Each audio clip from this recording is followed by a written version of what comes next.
Hello friend. तो कैसे हैं आप लोग। आशा करता हूँ आप सभी अच्छे होंगे और तैयारी आप लोगों की काफ़ी अच्छी चल रही होगी। तो देखो हमारे उत्तराखंड प्रैक्टिस सेट सीरीज चल रही है। तो आज प्रैक्टिस सेट का पार्ट 4 यहाँ पे रहेगा। तो जिन लोगों ने इससे पहली वाली क्लास को नहीं देखा है तो प्लेलिस्ट बनी हुई है, आप लोग प्लेलिस्ट में जाके देख सकते हैं। तो आज की क्लास को हम शुरू करते हैं बिना किसी देरी के। पहला प्रश्न यहाँ पे देखेंगे। शीतकाल में मक्खन की होली, जिसे स्थानीय भाषा में अंदूरी उत्सव कहा जाता है, कहाँ मनाया जाता है? सही आंसर है ऑप्शन ए दयारा। दयारा बुग्याल उत्तरकाशी में मनाया जाता है शीतकाल में मक्खन की होली। ये आपको ध्यान रखना है। देखो जो मक्खन की होली खेली जाती है दयारा बुग्याल में, इसे विश्व स्तर पर किसने पहचान दिलाई थी? तो ये दिलाई थी चंदन सिंह राणा। इनका आपको नाम भी ध्यान रखना है। चंदन सिंह राणा को श्रेय जाता है विश्व स्तर पर पहचान दिलाई थी मक्खन की होली को। ये आपको ध्यान रखना है। और जो दयारा बुग्याल है, दयारा बुग्याल को विश्व पर्यटन मानचित्र पर लाने का श्रेय किसे जाता है? तो ये जाता है चंद्रप्रभा ऐतवाल। चंद्रप्रभा ऐतवाल एक पर्वतारोही है। इन्होंने ही दयारा बुग्याल को विश्व मानचित्र पर लाया था। ये आपको ध्यान रखना है। अब चंद्रप्रभा ऐतवाल को किन नामों से जाना जाता है? तो उन्हें माउंटेन गॉट यानी पहाड़ी बकरी के नाम से जाना जाता है। ये भी आपको ध्यान रखना है। अगला प्रश्न देखेंगे। योग नीति लागू करने वाला देश का पहला राज्य कौन बना है? सही आंसर है ऑप्शन ए उत्तराखंड। योग नीति जारी करने वाला पहला राज्य बन गया उत्तराखंड। देखो 21 जून को मनाया जाता है अंतर्राष्ट्रीय योग दिवस। तो 21 जून 2025 को उत्तराखंड राज्य ने अंतर्राष्ट्रीय योग दिवस के दिन ही उत्तराखंड राज्य में योग नीति लागू करी थी। ये आपको ध्यान रखना है। पूछा जाएगा कब उत्तराखंड राज्य ने योग नीति लागू करी थी, तो ये करी थी 21 जून 2025 को। डेट सहित आपको ध्यान रखना है। अगला प्रश्न देखेंगे। उत्तराखंड का पामीर किसे कहा जाता है? सही आंसर है ऑप्शन ए दूधा तौली। दूधा तौली श्रेणी को कहा जाता है उत्तराखंड का पामीर। देखो उत्तराखंड का जो पामीर है दूधा तौली श्रेणी, इसका जो फैलाव है यह 3 जनपदों पौड़ी, चमोली और अल्मोड़ा, इन 3 जनपदों में इसका फैलाव है। और यहाँ से निकलते 5 नदियाँ। एक आपकी है पश्चिमी रावगंगा, पश्चिमी नयार, पूर्वी नयार, आटागाड़ और बूनो नदी। तो ये 5 नदियाँ से निकलती है। ये आपको ध्यान रखना है। अगला प्रश्न देखेंगे। निम्न में से सर्वाधिक ग्लेशियरों वाला जिला कौन सा है? सही आंसर है ऑप्शन ए चमोली। चमोली जनपद में सर्वाधिक ग्लेशियर, ऑप्शन यहाँ पे सही आंसर है। ग्लेशियर बोले या हिमनद। अगला प्रश्न देखेंगे। अलकनंदा नदी का उद्गम किस हिमनद से होता है? तो अलकनंदा जो नदी है ये निकलते सतोपन हिमनद। सतोपन हिमनद आपके चमोली जनपद में, और यहीं से निकलती है अलकनंदा नदी। यहाँ से ये निकलते हैं और कहाँ तक बहते हैं? ये बहते हैं देवप्रयाग। देवप्रयाग में भागीरथी नदी से संगम करती है और इसके आगे ये नदियाँ गंगा के नाम से जानी जाती है। ये आपको ध्यान रखना है। देखो पूछा जाता है कि अलकनंदा नदी की लंबाई कितने राज्य के अंदर? तो सतोपन से देवप्रयाग तक जो इसकी लंबाई है यह है 195 किलोमीटर। लंबाई भी आपको ध्यान रखने हैं, नदियों की लंबाई भी पूछी जाती है। अगला प्रश्न देखेंगे। निम्न में से बुग्यालों के चरवाहों को क्या कहा जाता है? सही आंसर है ऑप्शन डी उपयुक्त सभी। बुग्यालों के जो चरवाहे होते हैं इन्हें पालसी, बकरखाल या पातच आदि उपनामों से जाना जाता है। यह आपको ध्यान रखना है। अगला प्रश्न देखेंगे। बर्नीट हट निम्न में से किस स्थान पर स्थित है? सही आंसर है ऑप्शन बी बेदनी। बेदनी जो बुग्याल आपके चमोली में यहीं पर है बर्नीट हट। देखो कहा जाता है जो वेदों का वर्णन हुआ था ये यहीं बेदनी स्थान पर हुआ था, इसका नाम इसका बेदनी पड़ा। उत्तराखंड का जो सबसे बड़ा बुग्यालय बेदनी बुग्यालय, ये आपको ध्यान रखना है। अगला प्रश्न देखेंगे। किस जनपद में बेदनी बुग्याल? तो बेदनी आपके चमोली में। अगला प्रश्न हमारा, मध्य महेश्वर नाथ के निकट स्थित बुग्याल कौन सा है? सही आंसर है ऑप्शन सी कसनी खर्क। कसनी खर्क बुग्यालय मध्य महेश्वर नाथ के निकट किस जनपद में है? यह है आपके रुद्रप्रयाग जनपद में। जनपद आपको ध्यान रखना है। अगला प्रश्न देखेंगे। निम्न में गए युग्मों में असंगत युग्म का चयन करें। तो यहाँ पे आप लोग ऑप्शन देख सकते हैं। राज्य की सबसे ऊंची चोटी पूर्वी नंदा देवी। देखो, जो राज्य की सबसे ऊंची चोटी पूर्वी नंदा देवी नहीं बल्कि कौन से है, पश्चिमी नंदा देवी है। पश्चिमी नंदा देवी की हाइट कितनी है, तो यह है 7,817 मीटर। तो पहला ही यहाँ पे क्या गलत दे रखा है। ग्रेटर हिमालय की मूल निवासी भोटिया जनजाति है। तो ग्रेटर हिमालय बोले हम महा हिमालय के जो मूल निवासी है भोटिया जनजाति मानी जाती है, ये बिल्कुल यहाँ पे सही है। और राज्य में वृहद हिमालय श्रेणियाँ फैली है 6 जिलों में, ये वाला स्टेटमेंट यहाँ पे बिल्कुल सही है। और राज्य में सबसे कम वर्षा वृहद हिमालय के ऊपरी क्षेत्रों में होती है, ये बिल्कुल सही है। सबसे ज़्यादा वर्षा कहाँ पर होती है, तो ये होता है आपके बाह्य हिमालय या शिवालिक हिमालय क्षेत्र में, ये आपको ध्यान रखना है। तो बाकी यहाँ पे सभी सही हैं, कौन सा वाला गलत है, तो ऑप्शन यहाँ पे गलत है, तो ऑप्शन ये इसके यहाँ पे सही आंसर हो जाएगा। अगला प्रश्न देखेंगे। ग्रेटर हिमालय एवं मध्य हिमालय के बीच पाई जाने वाली रेखा है। तो ग्रेटर हिमालय एवं मध्य हिमालय के बीच कौन सी रेखा पाई जाती है, तो ये पाए जाते हैं मेन सेंट्रल थ्रस्ट। इसका सही आंसर है ऑप्शन बी। देखो, सचर जोन जो या हिंज लाइन जो पाए जाते हैं, ये पाए जाते हैं ग्रेटर हिमालय और ट्रांस हिमालय के बीच। और जो मेन बाउंड्री फॉल्ट है ये पाए जाते हैं लघु हिमालय और शिवालिक हिमालय के बीच पाए जाते हैं मेन बाउंड्री फॉल्ट। और जो हिमालयन फ्रंटियर फॉल है ये पाए जाते हैं आपके, ये शिवालिक हिमालय को गंगा के मैदानी भाग से अलग करता है। ये सभी बात आपको ध्यान रखने हैं, महत्वपूर्ण रहेगा एग्जाम की दृष्टि से। तो इस प्रश्न का जो सही आंसर है यह है ऑप्शन बी। अगला प्रश्न देखेंगे। देखो फ्रेंड्स, वीडियो पसंद आ रही तो फ्रेंड्स वीडियो को लाइक करें, शेयर करें, और जो लोग चैनल पर नए हैं चैनल को सब्सक्राइब करें। अगला प्रश्न है हमारा, यमताल कहाँ स्थित है। सही आंसर है आपका ऑप्शन सी टिहरी। टिहरी गढ़वाल में यमताल, और यह जो ताल है यह सदैव बर्फ से ढका रहता है, यह आपको ध्यान रखना है। प्रश्न पूछा जाए कि कौन सा ताल सदैव बर्फ से ढका रहता है, तो यह यमताल जो कि टिहरी गढ़वाल में है। अगला प्रश्न हमारा, निम्न में से कौन सी झील 2 कटोरे नुमा तालों से निर्मित है। सही आंसर है ऑप्शन बी महासर ताल।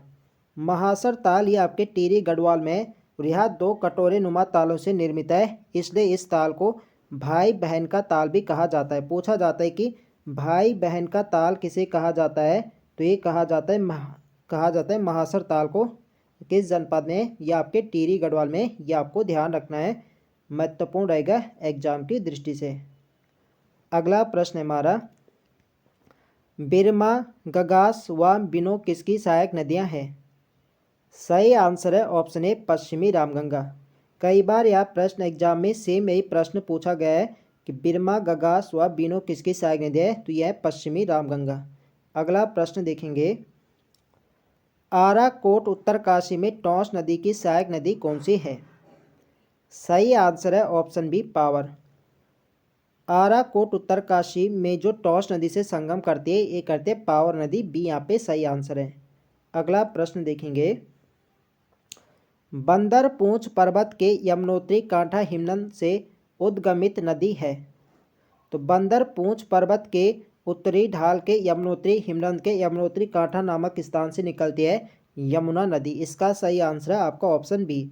और ये बहती है आपकी देहरादून के धालीपुर तक, और इसकी जो लंबाई है यहाँ तक यह है 136 किलोमीटर। तो आपसे पूछा जाए कि यमुना नदी की लंबाई कितनी है, यह है 136 किलोमीटर। अगला प्रश्न देखेंगे। तो अगला प्रश्न यहाँ पे आ गया कि उत्तराखंड में यमुना नदी की लंबाई कितनी है, तो यह है 136 किलोमीटर। ऑप्शन यहाँ पे सही आंसर है। अगला प्रश्न देखेंगे। लखवाड़ बांध परियोजना कितने मेगावाट की है। तो लखवाड़ बांध जो परियोजना है ये बनी आपकी यमुना नदी पर बनाई गई है देहरादून में, और ये कितने मेगावाट की है, तो यह है 300 मेगावाट की। ऑप्शन ये यहाँ पे सही आंसर है। अगला प्रश्न देखेंगे। पीएम सूर्य घर मुफ्त बिजली योजना के तहत कितनी यूनिट मुफ्त बिजली का प्रावधान है। सही आंसर है ऑप्शन सी 300 यूनिट।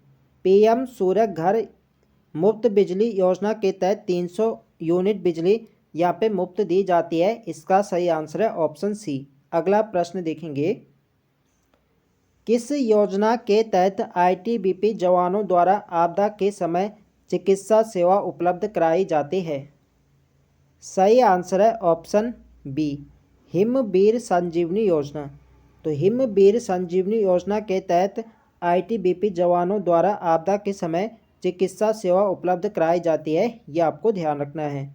अगला प्रश्न देखेंगे, देखो फ्रेंड्स, वीडियो पसंद आ रही तो फ्रेंड्स वीडियो को लाइक करें, शेयर करें और जो लोग चैनल पर नए हैं चैनल को सब्सक्राइब करें।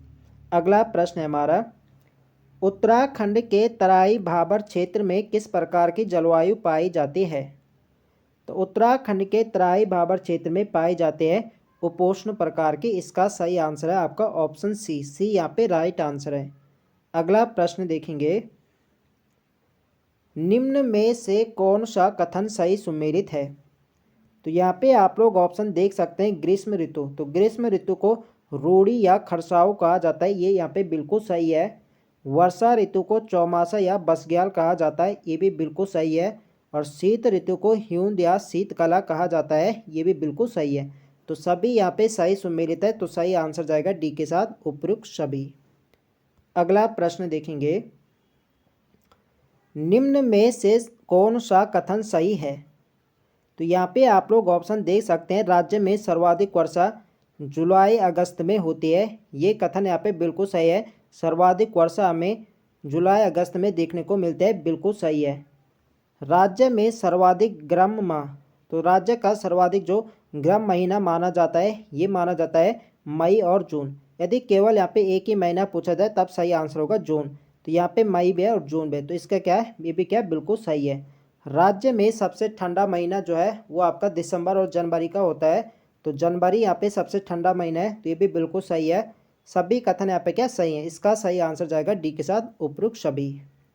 अगला प्रश्न देखेंगे, किस फल का नाम मायरिका एस्कुलेटा है?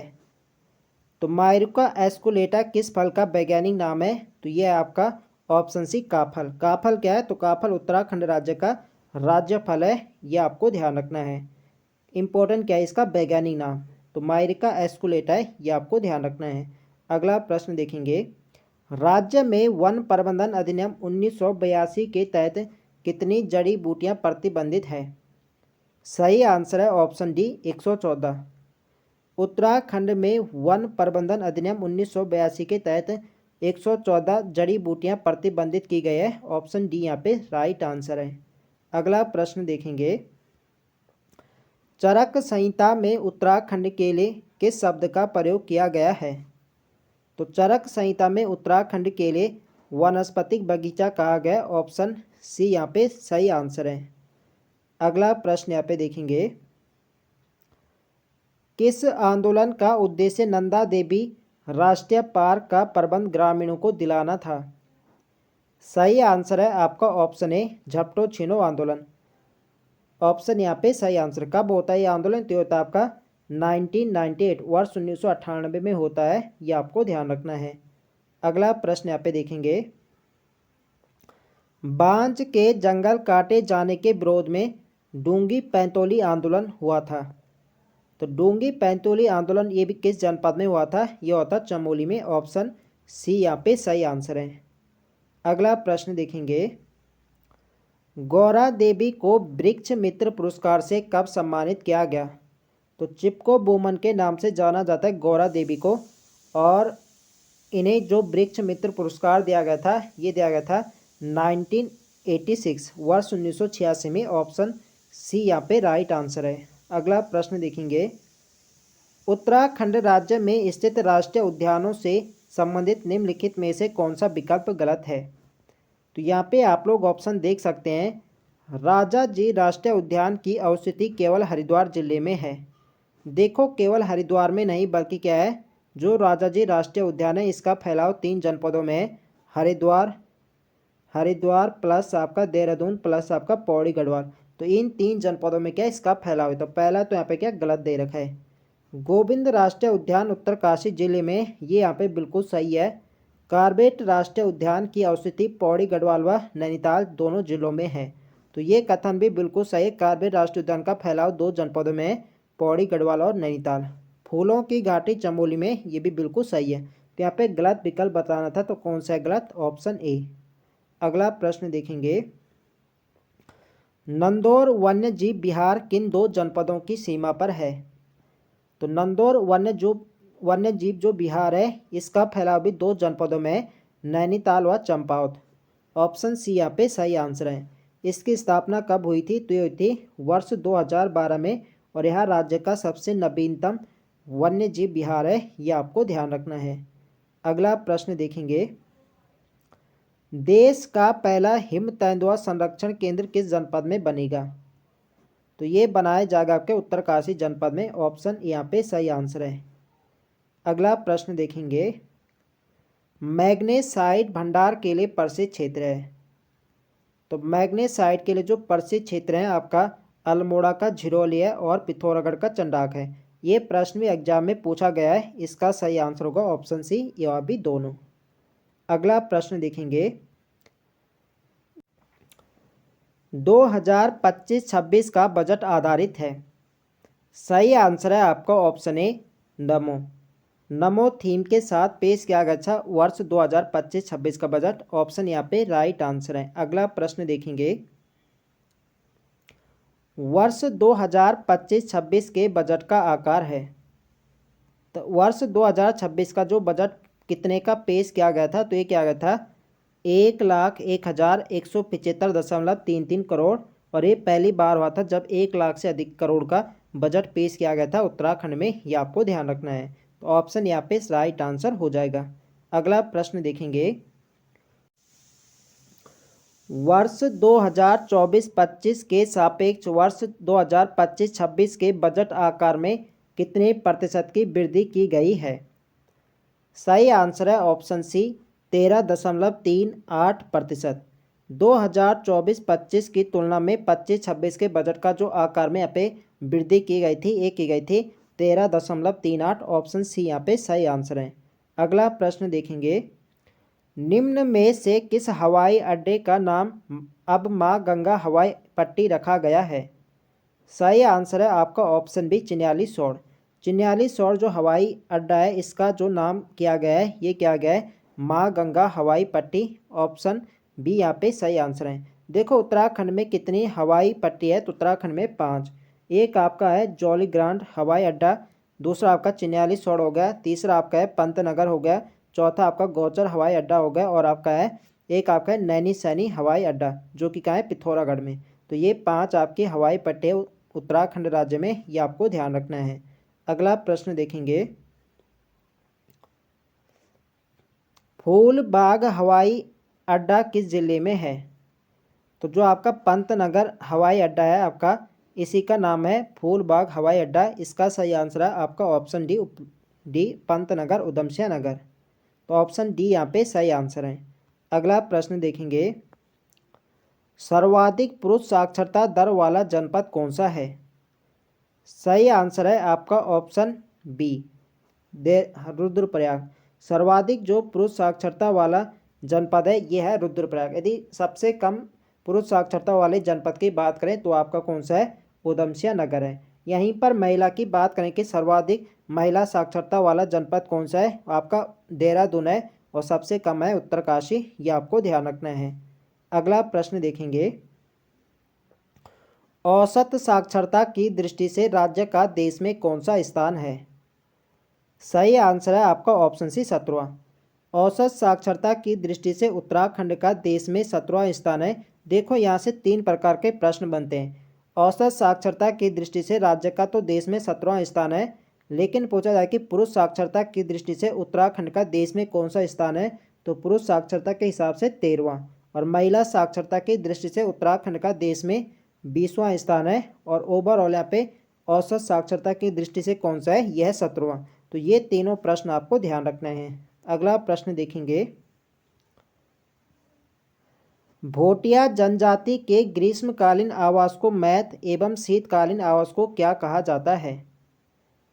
देखो जो भोटिया जनजाति ये ऋतु प्रवास करती है, और इनके ग्रीष्मकालीन आवास को मैत कहा जाता है, एवं शीतकालीन जो आवास होते हैं शीतकालीन आवास के मुनसा या गुंडा कहते हैं। इसका सही आंसर होगा ऑप्शन डी, बी व सी दोनों। तो मुंशा व गुंडा इनके शीतकालीन आवास होते हैं, ये आपको ध्यान रखना है। तो फ्रेंड्स ये थे हमारे आज के 40 अति महत्वपूर्ण प्रश्न। तो आई होप आप सभी को वीडियो पसंद आए तो फ्रेंड्स वीडियो को लाइक करें, शेयर करें और जो लोग चैनल पर नए हैं चैनल को सब्सक्राइब करें। मिलते हैं नेक्स्ट वीडियो में, तब तक के लिए जय हिंद दोस्तों।